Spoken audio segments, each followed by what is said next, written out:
Okay, I'm here with my cat and the book to read chapter 3. And before each, well, not before each chapter, but before a lot of the chapters, there is a section like this. So I'll read this. It's not part of the chapter, but it's a little section. Okay, so Mary Hightower, also known as Mary Queen of Snots, writes in her book, Sorta Dead, that there's no easy way to tell new arrivals to Everlost that, technically, they are no longer alive. If you come across a green soul, as new arrivals are called, it's best to just be honest and hit them with the truth quickly, Mary writes. If necessary, you have to confront them with something they can't deny. Otherwise, they just keep on refusing to believe it, and they make themselves miserable. Waking up in Everlost is like jumping into a cold pool. It's a shock at first, but once you're in, the water is fine. Okay, Chapter 3, Dreamless. Leif, having been so long in his special forest, never had the chance to read any of Mary Hightower's brilliant instructional books. Most everything he knew about Everlost he had learned from experience. For instance, he had quickly learned that dead spots, that is, places that only the dead can see, are the only places that feel solid to the touch. He could swing from the branches of his dead forest, but once he got past its borders to where the living trees were, he would pass through them as if they weren't there, or more accurately, like he wasn't there.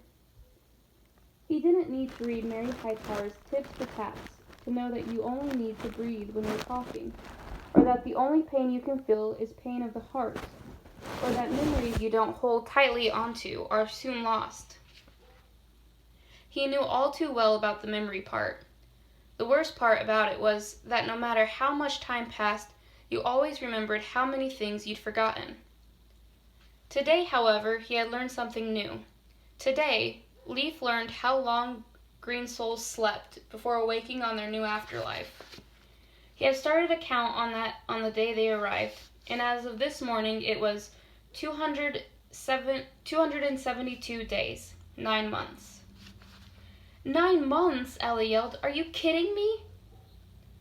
I don't think he's the kidding type, said Nick, who appeared to be actually shivering from the chilliness of the news. I was surprised too, Leif told them. I thought you'd never wake up. He didn't tell them how every day for 9 months he kicked and prodded them and hit them with sticks, hoping it would jar them awake. That was best to keep to himself. Think of it this way, he said. It took 9 months to get you born, so doesn't it figure it would take 9 months to get you dead? I don't even remember dreaming, Nick said, trying hopelessly to loosen his tie. Now Allie was shaking a bit too, at this news of her own death. We don't dream, Leif informed them, so you never have to worry about nightmares. Why have nightmares, said Allie, when you're in one? Could all this be true? Could she really be dead? No, she wasn't. If she was dead, she would have made it to the light at the end of the tunnel. Both of them would have. They were only half dead. Nick kept rubbing his face. This chocolate, I can't get it off my face. It's like it's tattooed there. It is, Leif said. It's how you died. What? It's just like your clothes, Leif explained. It's part of you now. Nick looked at him like he had just pronounced a life sentence. You mean to tell me that I'm stuck with the chocolate face and my father's ugly necktie until the end of time? Leif nodded, but Nick wasn't ready to believe him. He reached for his tie and tried to undo it with all his strength. Of course the knot didn't give at all. Then he tried to undo the buttons on his shirt. No luck there either. Leif laughed, and Nick threw him an unamused gaze. The more frustrated Nick and Allie became, the harder Leif worked to please them. He brought them to his tree house, hoping it might bring them out of their sour mood. Leif had built it himself out of the ghost branches that littered the ground of the dead forest. He showed them how to climb up to the highest platform, and when they got there, he pushed them both off, laughing as they bounced off tree limbs and hit the ground. Then he jumped and did the same, thinking they'd both be laughing hysterically when he got there, but they were not. For Allie, the fall was the most terrifying moment she ever had to endure. It was worse than the crash, for that had been over so quickly she had no time to react. It was worse than the Greyhound bus passing through her, because that too had come and gone in a flash. The fall from the tree, however, seemed to last forever. Each branch she hit jarred her to the core. Jarred her, but didn't hurt her. Still, the lack of pain made it no less terrifying.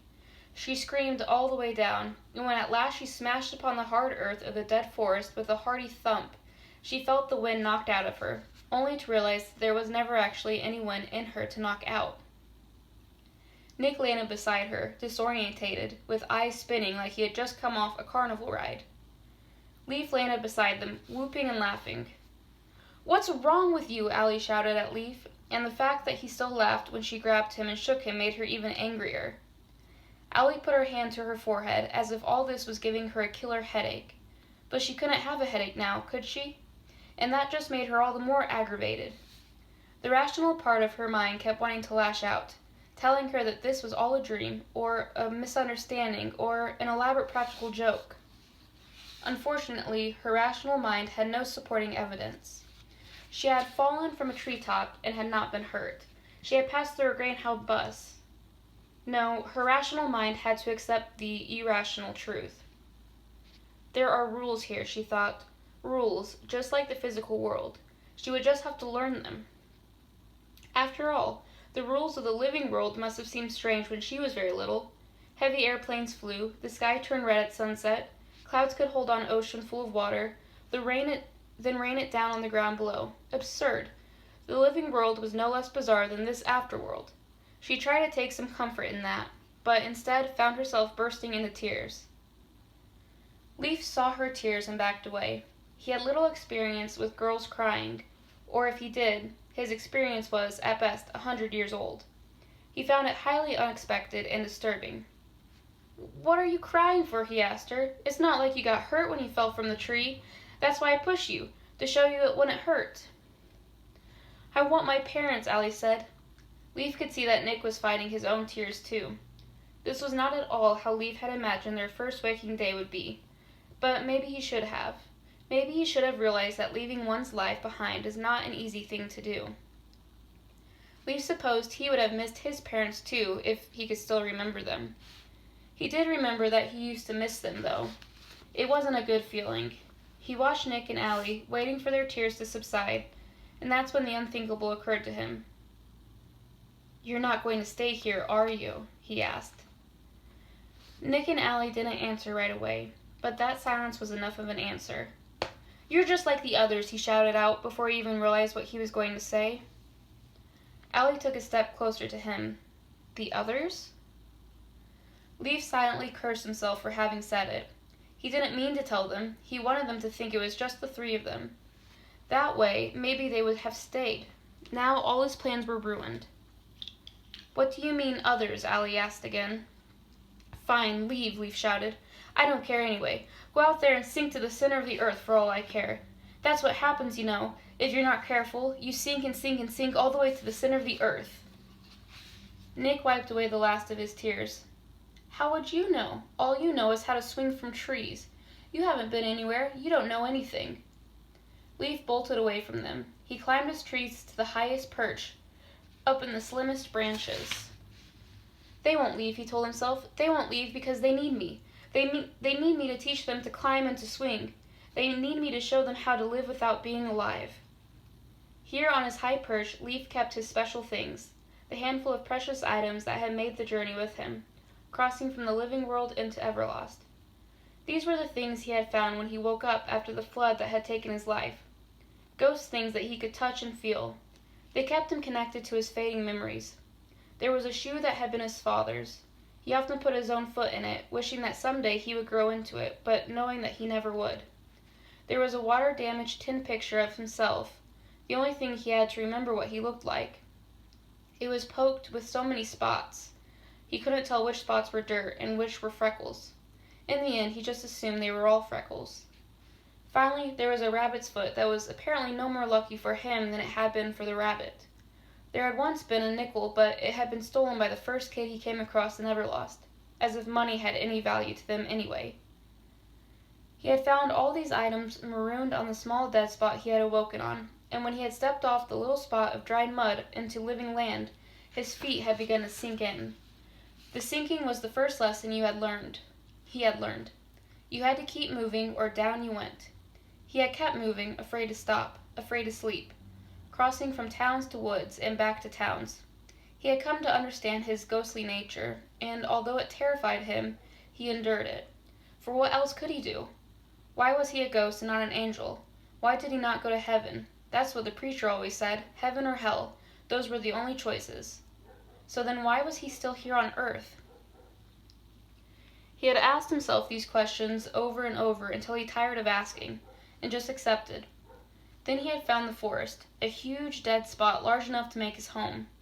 It was a place where he could actually feel the trees, a place where he did not sink, and he knew in his heart that the good Lord had provided him with this forest. It was his personal share of eternity. As for these new kids, they would spend forever with him. It was the design of things. They might leave now, but once they saw what the rest of the world was like, they would come back to him, and he would build them their own platforms in the tree, and they would laugh together, and they would talk and talk and talk to make up for all the years Leif had existed in silence. Down below, Nick had watched Leif climb up the tree until he disappeared into the lush canopy. Nick found himself trying to balance his feelings of sympathy for the boy with his own confused feelings about being dead. He had felt queasy, and wondered how that could be if technically he didn't actually have a stomach anymore. The thought just made him even more queasy. "Well," said Allie, "this sucks." Nick let loose an unexpected guffaw, which made Allie giggle. How could they be laughing at a time like this? "We have some decisions to make," said Allie. Nick didn't exactly feel in a decision-making frame of mind. "You think it's possible to have post-traumatic stress disorder if you're dead?" he asked. Allie had no answer. Nick looked at his hands, which were smugged with everlasting chocolate, like his face. He rubbed his arm, as if he had no fleshly body, why could he still feel his skin? Or maybe it was just a memory of skin. And what about all the things people told him in life, about what happened to you when you died? Not that he was certain about any of it. His father had been an alcoholic who found God, and it changed his life. His mother was into New Age stuff and believed in reincarnation and crystals. Nick always found himself caught in some uncomfortable in-between. He had faith in faith, though. That is to say, he deeply believed that someday he'd find something to deeply believe. That someday never came for Nick. Instead, he wound up here, and this place didn't fit with either of his parents' versions of the afterlife. And then, of course, there was his friend, Ralphie Sherman, who claimed to have had a near-death experience. According to Ralphie, we're all briefly reincarnated as insects, and the light at the end of the tunnel is actually a bug zapper. Well, this place was not purgatory, nirvana, or any sort of rebirth, and it occurred to Nick that regardless of what people believed, the universe had its own ideas. "At least now we know there's an afterlife," Allie said, but Nick shook his head. "This isn't the afterlife," he said. "We never made it to the afterlife. This is kind of an interlife, a space between life and death." Nick thought back to that light he had seen at the end of the tunnel, before he had crashed into the alley on the way. That light had been his destination. He still didn't know what was in that light, Jesus or Buddha or the light of a hospital delivery room where he would be reborn. Would he ever know? "What if we're lost here forever?" he asked. Allie scowled at him. "Are you always so full of gloom and doom?" "Usually." Nick looked at the forest around them. Was this such a bad place to spend eternity? It wasn't exactly paradise, but it was kind of pretty. The trees were full and lush. They never lose their leaves. He wondered if the weather of the living world could still affect him. If not, then it wouldn't be so bad staying here. Certainly the boy they called Leif had adjusted, so couldn't they? But then, that wasn't the real question. The question was, did they want to? Leif waited in his tree house, and soon they climbed up to him, as he knew they would. He quickly hid his special things as Nick and Allie reached the platform, both of them huffing and puffing as if they were out of breath. "Stop that," he told them. "You're not out of breath, you just think you are, so stop it." "Leif, please, this is important," Allie said. "We need you to tell us about the others you were talking about before." There was no sense trying to hide it now, so he told them what he knew. They come through my forest every once in a while. Other kids on their way places. They never stay long, and none have come through here for years. Where do they go? Anywhere. They're always running. They're always running from the McGill. The what? The McGill. Is that a grown-up? Leif shook his head. No grown-ups here. Only kids. Kids and monsters. Monsters, said Nick. That's great. That's wonderful. I'm so glad I asked. But Allie wasn't shaken. There are no such things as monsters, she told Leif. He looked to Allie, then to Nick, then back to Allie again. There are here. Let's see. That's the end of chapter 3. I'll read a little bit of chapter 4. And this is the passage at the beginning. On the absence of adults in Everlost, Mary Hightower writes, to date, no grown-ups has ever been documented to cross into Everlost. The reason is quite obvious when you stop to think about it. You see, adults, being the way they are, never get lost on the way to the light no matter how hard they get bumped, simply because adults always think they know exactly where they're going, even if they don't, and so they all wind up going somewhere. If you don't believe me, ask yourself this. Have you ever seen a grown-up get into a car so they could go nowhere in particular? On the presence of monsters, Mary Hightower is curiously silent. Okay, chapter 4, A Coin on Its Edge. Night had fallen over the woods, and the 3 dead kids sat on the highest platform of the treehouse, bathed in an unnatural bright moonlight that truly made them look like ghosts. It took a while for Nick and Allie to realize that the moon wasn't out that night. Great, said Nick, not thinking it was great at all. Just what I always wanted, to be a glow-in-the-dark ghost. Don't call us ghosts, Allie said. Nick simply didn't have the patience for Allie's issues with word choice. Face it, that's what we are. Ghost implies a whole lot of things that I am not. Do I look like Casper to you? Fine, said Nick. We're not ghosts. We're unidentified spectral doohickeys, USDs. Are you happy now? Well, that's just stupid. We're afterlights, said Leif. They both turned to him. The others who passed through, that's what they call us on account of how we glow in the dark. In the daytime, too, if you look close enough. Afterlights, repeated Allie. See, I told you we weren't ghosts. Allie and Leif began to talk about monsters again, and as far as Nick was concerned, this was a conversation he would just as well stay out of. Instead, Nick decided to hold his breath to see if it were true that oxygen was no longer a requirement. Still, he listened. If nothing can hurt you here, asked Allie, why be afraid of the McGill? The McGill knows how to hurt you in other ways. It knows how to make you suffer till the end of time, and it'll do it too if it gets the chance. Leif's eyes were wide, and he made sweeping gestures with his hands like he was telling a campfire story. The McGill hates kids that get stuck here. Hates the sound we make. It'll tear out your tongue if it hears you talk, and rip out your lungs if it hears you pretending to breathe. They say the McGill is the devil's own pet hound that chewed through its leash and escaped. It couldn't make it all the way to the living world, but it made it to here. That's why we have to stay in the forest. It doesn't know about the forest. We're safe here. Nick could tell that Allie wasn't convinced. He wasn't convinced himself, but in light of their current predicament, suddenly anything seemed possible. How do you know all this? Allie asked. The other kids who come through the forest, they tell stories. Did these kids actually see the McGill? Allie asked. No one who's ever seen it has escaped. How convenient. Nick released his breath, having held it for 10 minutes with no ill effects. Technically speaking, Nick said, there have always been monsters, or at least they were called that until people knew something better to call them. The giant squid, the megamouth shark, the anaconda. See, said Leif. Allie threw Nick a withering look. Thank you, Mr. Google. The next time I need some crucial information, I'll type in some choice keywords. Yeah, said Nick. I'm sure your keywords will all have 4 letters. Allie turned back to Leif. So, is this McGill a giant squid? I don't know, said Leif, but whatever it is, it's terrible. It's made up, insisted Allie. You don't know everything. No, said Allie, But now I've got all the time in the world, so I eventually will. Nick had to admit that both Leif and Allie had their points.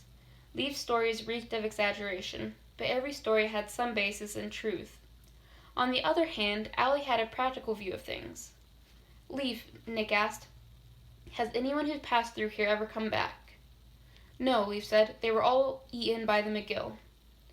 Or they found a better place to be, suggested Nick. Either way, we stay here or we get eaten by the McGill, said Leif. That's why I'm staying here. What if there's another choice, said Nick. If we're not alive, but we're not quite dead, then maybe... He pulled a coin out of his pocket. One of the few things that had come with him, along with those overly formal clothes he wore. Maybe we're like coins standing on their edge. Allie considered this. What does that mean? She asked. Meaning we might be able to shake things up a little and find a way to come up heads. Or tails, suggested Allie. What are you talking about? Said Leif. Life and death. Nick flapped the coin and slapped it down on the back of his palm, keeping it covered with his other hand so none of them could see how it had landed. Maybe, just maybe, we can find a way out of here, a way into the light at the end of the tunnel, or maybe even a path back to life. It seemed the trees themselves held the thought, sifting it through their branches, giving it resonance. Could that be possible? Allie asked, and looked to Leif. I don't know, he told them. So, the question is, said Nick, where do we go to find out? There's only one place I want to go, said Allie. Home. Nick instinctively sensed that going home wouldn't be a good idea, but just like Allie, he wanted to go home. He had to find out if his family had survived, or if they got where they were going. They were in upstate New York, though it was far from home. I'm from Baltimore, Nick said. How about you? New Jersey, Allie said. The southern tip. Okay, then we head south from here and keep an eye out for others who can help us. Someone has got to know how to get out of this place, one way or another. Nick put his coin away and they all began to talk about life, death, and a way out of this place in between. None of them had noticed on which side the coin had landed. Allie had always been a goal-oriented girl. It was both her strength and her weakness. She had a drive to completion that always got things done, but it also made her inflexible and stubborn. Even though she adamantly denied being stubborn, she knew deep down it was true. The coin on its edge business might have been fine for Nick, but Allie was not at ease with all this metaphysical talk. Going home, however, that was a goal she could buy into. Whether she was dead or half dead, whether she was spirit or wraith, didn't matter. It was too unpleasant to think about. Better to put on the blinders and keep her thoughts fully focused on the house where she had spent her life. She would go back there, and once she was there, all things would sort themselves out. She had to believe that, or she would lose her mind. Leif had his own unique way of seeing things, too, and his vision began and ended with the forest. He wouldn't be going with them, because for Leif, being alone in this safe haven was better than having company in the big bad world of the living. As for the snowshoes, they were Nick's idea, although Allie was the one who figured out how to make them, and Leif was the one with the practical know-how to actually do it with twigs and strips of bark. Allie thought they looked kind of goofy, but after all, it wasn't like they'd be posing for a fashion show anytime soon. What's the point, Leif had said when Nick first mentioned the idea of snowshoes. It's not going to snow for months, and we move right through snow anyway. They're not for snow, Nick had told him. It's so we can walk on living world roads without sinking in. We'll be able to move faster if we don't have to pluck our feet out of the asphalt every step.